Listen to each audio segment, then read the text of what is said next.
food preparation businesses urged to implement a structured maintenance program, a growing view that young Barbadians should be trained in disaster management. And in sports, the Knight Riders set a new franchise CPL record. Broadcasting from our studios in the Pine St. Michael, this is CBC Newsnight, starting now. A very good evening to you with this edition of CBC Newsnight. I'm Ryan Broom, and our top story. Businesses that prepare food for public consumption should have a structured maintenance schedule, and health authorities will continue to be vigilant to ensure that Barbados' very high public health standards are maintained. Our Lisa Broom tells us more. Chief Medical Officer Dr. Kenneth George was speaking to CBC News just hours after the food court at Sheraton Centre Mall was reopened to the public yesterday. The food court was ordered shut on Tuesday by public health inspectors who had been monitoring the situation there for some time.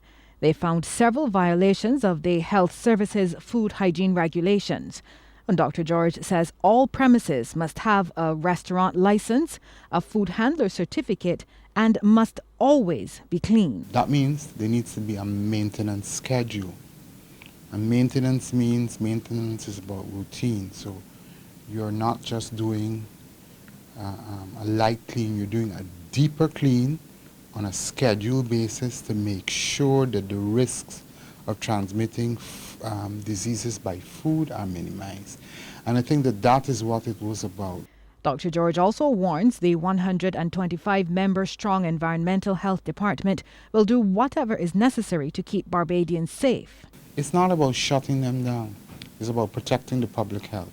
And on that journey to protect the public health, if shutting down is required, so be it. Asked whether businesses should brace for more frequent inspections, Dr. George said this. We receive complaints from the public on many occasions. So sometimes an inspection may be prompted by a complaint from the public. So for example, an overgrown lot, that is frequently a complaint to the Ministry of Health. So it may be poor cooking practices, etc. So, and to me, it extends to other areas. So, for example, if you go to Baxter's Road at night, or even to Oystins, we want to make sure that the food is prepared in a safe place. That's all, a safe manner and a safe place, right? Well, 18 of the 21 food outlets at Sheraton reopened yesterday. The other 3, according to Managing Director of the mall, Scott Oran, opted to go above and beyond what was asked of them. He said extensive cleaning and repairs have been completed on the outlets. Lisa Broom, CBC News. Thanks, Lisa. Well, Entrepreneurship Minister Dwight Sutherland is dismissing rumors in circulation that the Trust Loans Program has ended. He says the program is still active and has been very successful, processing over 2,000 applications since its inception.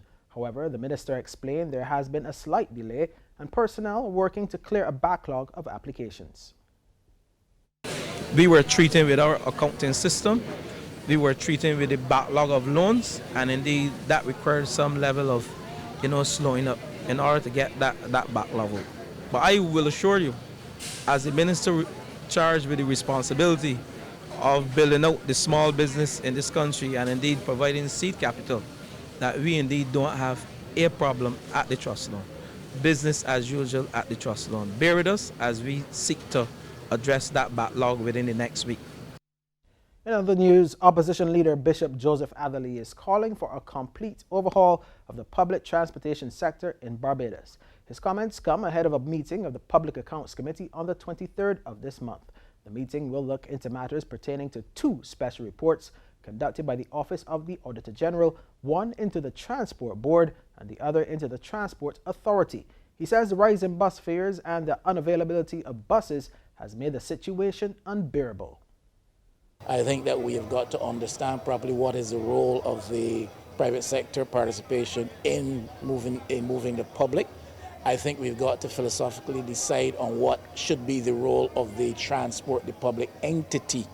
I have shared the view that the Transport Board is a state entity, should probably withdraw from any commercial involvement in transportation of the public in Barbados, leave that to the private sector in the context of proper regulation and licensing, and concentrate on providing transport in the social needs context, pensioners, school children, etc. So there's a lot of incoherence. Now, speaking after a media briefing at the Office of the Opposition, Bishop Atherley also dismissed suggestions that the Public Accounts Committee has not been meeting.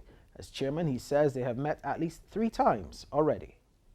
We've got to realize that this government has been fairly busy with respect to the bringing of legislation to the Parliament of Barbados, some of which is fairly radical, revolutionary, and in more than one instance require that the Parliament convene itself in select committee.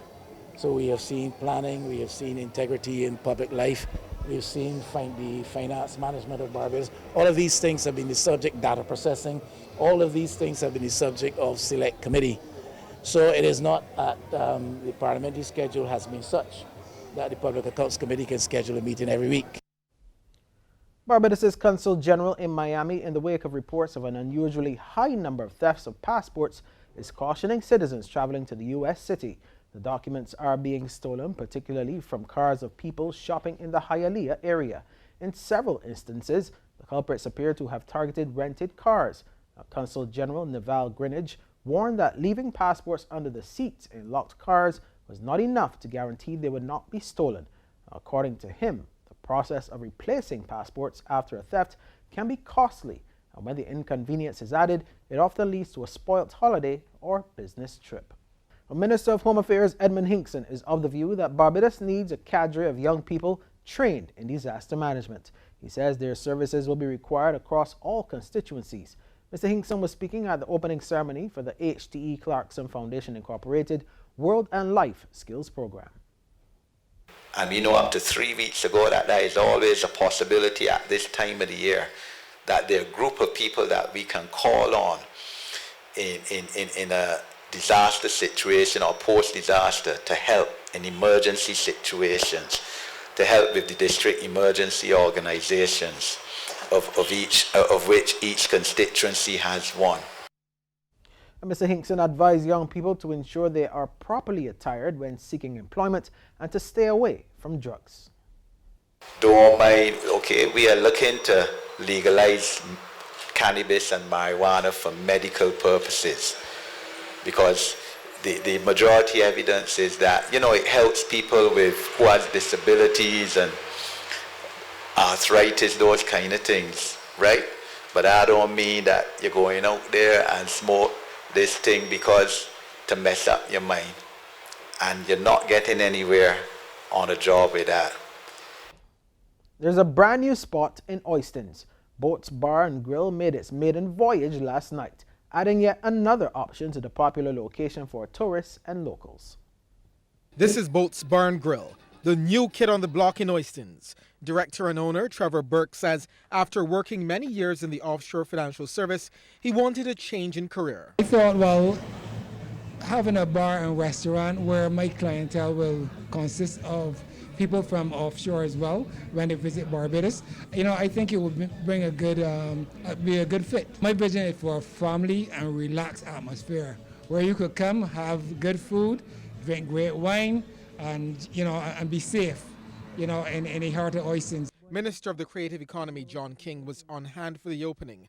He believes the business will be great for the economy of the community. He's getting fish from the fishermen. He's getting vegetables from the persons around here who have farms and stuff like that. You begin to see the trickle effect of what a simple thing as creating this restaurant in this area does in terms of generating money for people in the community. So these are the things that the ministry will always want to support.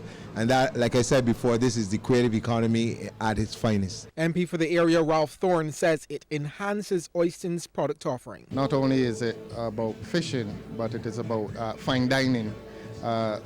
This establishment will add to the vibrancy of Oistins, and what is important is that it is placed right in the middle of a village, and it marries commerce with the residents here, and we think that is extremely important. Mr. Burke says Boats Bar will stand out because of its excellent service.